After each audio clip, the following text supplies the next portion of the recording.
স্বাগতম সবাইকে। আমি রেহান তালুকদার। আজ আমি তোমাদের সঙ্গে আলোচনা করব চেঞ্জিং সেন্টেন্স পার্ট 2 নিয়ে। চেঞ্জিং সেন্টেন্স পার্ট 2 তে রয়েছে কিভাবে আমরা অ্যাসার্টিভ থেকে এক্সক্লামেটরি বাক্যতে পরিবর্তন করতে পারি। এর আগে পার্ট 1 এ তোমাদের সঙ্গে আমি আলোচনা করেছিলাম অ্যাসার্টিভ বাক্যকে ইন্টারোগেটিভ করার নিয়ম সম্পর্কে। যারা পার্ট 1টা দেখো নাই অবশ্যই পার্ট 1টা দেখে নিও। আজকে এই ভিডিওতে আমরা আলোচনা করব অ্যাসার্টিভ থেকে এক্সক্লামেটরি। কেমন? আমি বিশ্বাস করি তুমি চেঞ্জিং সেন্টেন্সের প্রত্যেকটা পার্ট দেখলে চেঞ্জিং সেন্টেন্স মানে অ্যাসার্টিভ, ইন্টারোগেটিভ, তারপর হচ্ছে active, passive, negative, affirmative, simple, complex, compound, positive, comparative, superlative এই সবগুলি তোমার কাছে একদম পানির মতো সহজ হয়ে যাবে। কেমন? আচ্ছা, যাই হোক, আমরা আজকে দেখব এক্সক্লামেটরি করার নিয়ম। ওকে, দেখো বাক্যের মধ্যে এ বা এন থাকলে, দেখো মানে যদি অ্যাসার্টিভ বাক্যতে এ বা এন থাকে, কেমন? দেখো মোট নিয়ম কিন্তু 5টা। এই 5টা নিয়ম পারলে তুমি সবগুলি পারবা, একদম সব, মানে যত এই গোটা পৃথিবীতে যত এক্সক্লামেটরি আছে তুমি এই 5টা নিয়ম পারলে সবগুলি পারবে একদম এ টু জেড। 1 নম্বর নিয়মে দেখো তোমাকে কি বলছে, বাক্যের মধ্যে এ বা এন থাকলে, মানে অ্যাসার্টিভ বাক্যের মধ্যে এ বা এন থাকলে ফার্স্ট আমরা লিখবো হোয়াট। কি লিখবো? হোয়াট লিখবো। তারপর লিখবো এ বা এন, এ লিখবো অথবা এন লিখবো। যদি কনসোনেন্ট থাকে তাহলে কি লিখবা? এ। আর যদি ভাওয়েল থাকে তাহলে কি লিখবা? এন। প্লাস এ বা এন এর পরের অংশ লিখবা, এ বা এন এর পরবর্তী অংশটুকু লিখবা। তারপর কি লিখবা? সাবজেক্ট, তারপরে ভার্ব, এবং সবশেষে কি? এক্সক্লামেশন চিহ্ন, মানে বিস্ময়সূচক চিহ্ন। তাহলে অ্যাসার্টিভ বাক্যতে এ বা এন থাকলে প্রথমে কি লিখবা? হোয়াট, তারপরে এ বা এন, এ বা এন এর পরের অংশ plus subject plus verb plus exclamation চিহ্ন। দেখো একটা এক্সাম্পল দেখলে তুমি খুব সহজে বুঝতে পারবা। ও হ্যাঁ, দেখো ভেরি বা কমপ্লিটলি পেলে বাদ হয়ে যায়। যদি যদি তুমি বাক্যের মধ্যে ভেরি পাও বা কমপ্লিটলি পাও তাহলে কিন্তু ওটা বাদ হয়ে যাবে, ওটা কিন্তু আর অ্যান্সারে বসবে না। কেমন? ভেরি বা কমপ্লিটলি পেলে কি বাদ, ভেরি বা কমপ্লিটলি পেলে বাদ হয়ে যাবে। দেখো তুমি একটা এক্সাম্পল দেখলে বুঝতে পারবে। দেখো, রিনা ইজ আ গুড স্টুডেন্ট। রিনা একজন ভালো শিক্ষার্থী। এটা আছে কিসে বলতো? এই মুহূর্তে অ্যাসার্টিভ বাক্যতে আছে। এটা আমাদের করতে হবে কিসে বলতো? এক্সক্লামেটরিতে করতে হবে। তো এক্সক্লামেটরি করতে বললেই তুমি প্রথম খুঁজবা যে বাক্যের মধ্যে এ বা এন আছে কি নাই। এ বা এন দেখো তো, খোঁজ তো এ বা এন। এই দেখো যে এ, এ পেয়ে গেলাম, তাই না? এ বা এন পেয়ে গিয়েছি। এ বা এন মানে এ পেলেও যে নিয়ম, এন পেলেও সেই নিয়ম। কেমন? তো এ বা এন পেলে ফার্স্ট আমরা কি লিখবো? হোয়াট। দেখো এই যে হোয়াট লিখলাম। এ বা এন পেলে ফার্স্ট কি লিখবো? হোয়াট লিখবো। হোয়াট লিখে কি লিখবা? এ অথবা এন। দেখো তো এখানে কি দেওয়া আছে? এখানে এ দেওয়া আছে, তাই আমি এখানে এ লিখলাম। কেমন?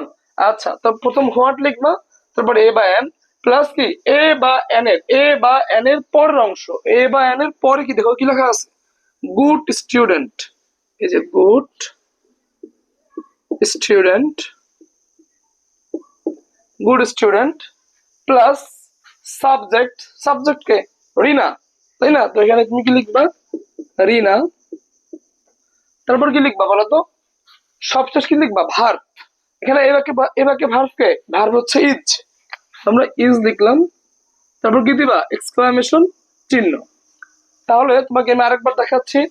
অ্যাসার্টিভ বাক্যের মধ্যে এ বা এন পেলে, এখানে দেখা যাচ্ছে এ বা এন পেলে ফার্স্ট আমরা কি লিখবো? হোয়াট। হোয়াট লিখলাম। এ বা এন, এখানে এ পেয়েছি তাই আমি এখানে এ লিখলাম। এ বা এন এর পরের অংশ, এ বা এন এর পরে কি আছে? Good student. দেখো এই যে লিখলাম গুড স্টুডেন্ট প্লাস কি লিখবা? সাবজেক্ট। সাবজেক্ট কে? রিনা। এই হচ্ছে রিনা সাবজেক্ট। তারপর কি লিখবা? ভার্ব। Verb K? ইজ। সবশেষ কি দিবা? এক্সক্লামেশন চিহ্ন।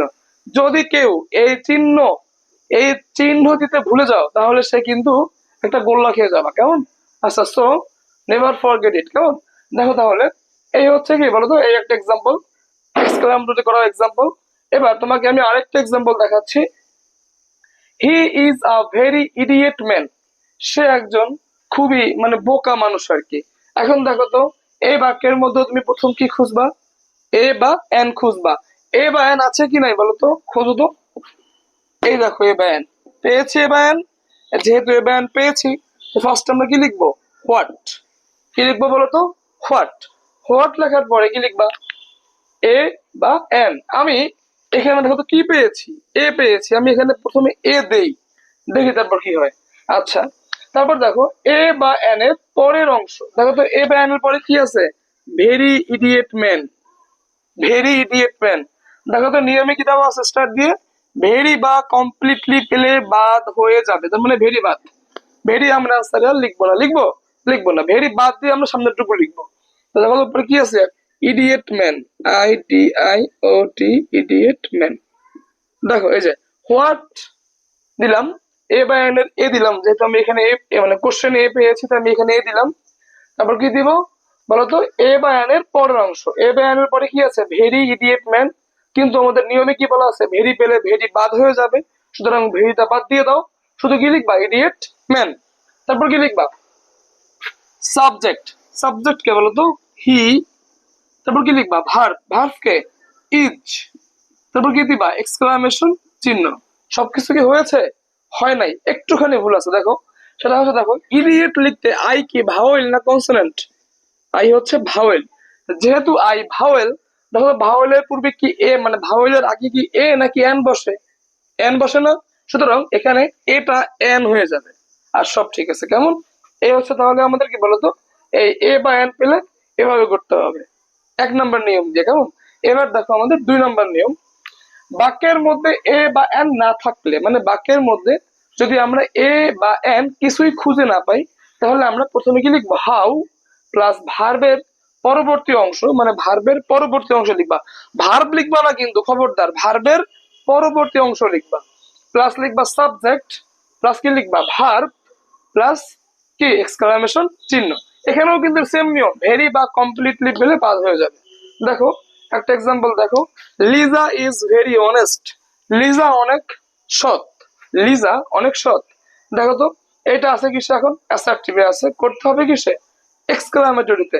তো আমাদের প্রথম খুঁজতে হবে কি, এ বা এন আছে কি নাই, খোঁজো তো, এখানে কোথাও কি এ বা এন আছে, এ বা এন তো নাই, যেহেতু এ বা এন নাই, তো বাক্যের মধ্যে এ বা এন না থাকলে প্রথমে আমরা কি লিখবো, হাউ লিখবো। তো এই লিখলাম আমরা হাউ, প্লাস কি লিখবা, ভার্বের পরবর্তী অংশ, ভার্ব কে, ইজ। তো ভার্বে দেখো তো পরে কি আছে, ভেরি অনেস্ট, তাই তো, কিন্তু ভেরি কি দেখো বসবে, দেখো ভেরি বা কমপ্লিটলি পেলে বাদ, তার মানে ভেরি বাদ হয়ে যাবে, ভেরি আমরা লিখবো না, লিখবো লিখবো না, তারপর কি লিখবা, শুধু অনেস্ট লিখবা, honest, honest, how honest. Plus কি বলো তো কি লিখবা, সাবজেক্ট, সাবজেক্ট কে, লিজা, প্লাস কি লিখবা বলো তো, ভার্ব, ভার্ব কে, ইজ, এবং সবশেষে কি দিবা, এক্সক্লামেশন চিহ্ন।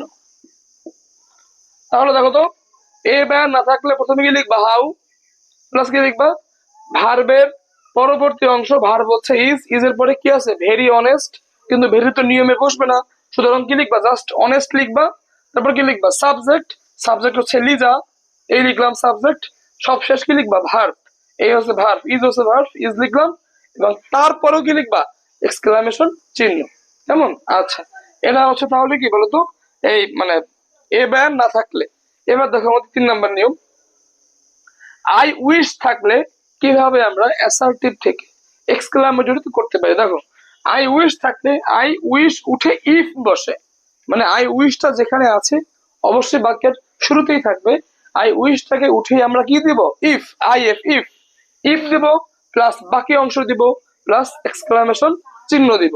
দেখো এখানে কি দেওয়া আছে, আই উইশ, আমরা আই উইশকে উঠিয়ে কি দিব, ইফ, এই আই উইশটা খেতে লিখবো না, বরং যেখানে আই উইশ ছিল এখানে আমরা আই উইশটাকে উঠিয়ে কি দিব, ইফ, শুধু গিফট দিলে হবে, প্লাস কি দিব, বাকি অংশ, বলো তো কি বাকি আছে, আই ওয়ার আ কিং, তারপর কি এক্সক্লামেশন চিহ্ন। তাহলে আই উইশ থাকলে কি বসে, ইফ, প্লাস কি বলতো বাকি অংশ, আই ওয়ার আ কিং, হুবহু লিখবা, এবং সব শেষে কি বসবে, একটা এক্সক্লামেশন চিহ্ন। এবার তাহলে আমাদের 4 নম্বর নিয়ম,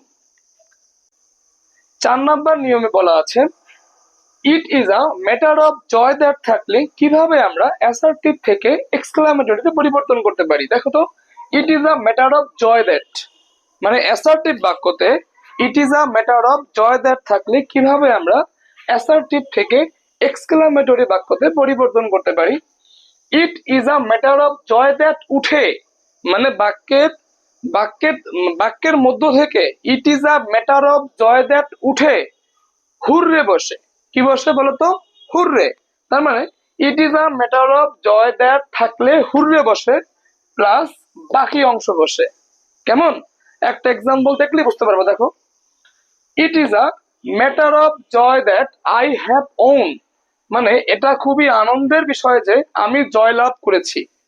ইট is a matter of joy that I have won. এটা কি বাক্য বলতো? অ্যাসার্টিভ বাক্য। এটা আমাদের করতে হবে কিসে? এক্সক্লামেটরিতে করতে হবে। তাহলে দেখো, it is a matter of joy that থাকলে it is a matter of joy that উঠে, দেখো এই সবটুকু উঠে কি বসে? এই সবটুকু উঠে হুররে বসে। কি বসে বলতো? হুররে। এই সবটুকু উঠে কি বসবে? হুররে বসবে।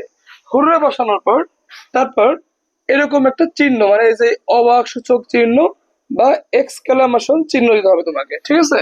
তো it is a matter of joy that উঠিয়ে হুররে এক্সক্লামেশন চিহ্ন প্লাস কি বাকি অংশ, মানে দেখো তো কি বাকি আছে? I have won. তো কি দিবা? I have won. বাক্য শেষ, ফুল স্টপ। তাহলে দেখো, it is a matter of joy that থাকলে it is a matter of joy that উঠে কি বসে? হুররে প্লাস বাকি অংশ I have won, I have won, এবং সবশেষ কি ফুল স্টপ। এবার দেখো 5 number, it is a matter of sorrow that থাকলে it is a matter of sorrow that থাকলে আমরা it is a matter of sorrow that উঠে এলাস দেব। এলাস মানে হাই হাই, বলে না হাই হাই আমার কি হলো, এটা কেমন? তো দেখো, it is a matter of sorrow that থাকলে এটাকে উঠে আমরা কি দিব? এলাস দেব। এলাস, এলাস দিয়ে এরকম চিহ্ন দেওয়া লাগবে, মানে অবাক সূচক চিহ্ন দেওয়া লাগবে প্লাস কি বাকি অংশ। দেখো, এই যে ইট is a matter of sorrow that, এই সবটুকু উঠিয়ে আমরা কি দিব? এলাস। কি দিব? এলাস। তার মানে it is a matter of sorrow that উঠে এলাস বসে, তারপর অবাক সূচক চিহ্ন প্লাস কি বাকি অংশ। বলো বলো তো, তারপর কি বাকি আছে? I have lost. তো কি দিবা? I have lost. হ্যাঁ, তাহলে ইট is a matter of sorrow that উঠে এলাস প্লাস বাকি অংশ প্লাস ফুল স্টপ। এই হচ্ছে আমাদের 5টা নিয়ম। এই 5টা নিয়ম পারলেই তুমি অ্যাসার্টিভ থেকে এক্সক্লামেটরিতে তুমি খুব সহজেই পরিবর্তন করতে পারবা। কেমন? আর হ্যাঁ, অবশ্যই ইংলিশকে এভাবে সহজ করে শিখতে চাইলে please subscribe our YouTube channel insane English method. তুমি কিন্তু আমাদেরকে ফেসবুকেও ফলো করতে পারো, আমাদের এই ইনসেন ইংলিশ মেথড পেজে।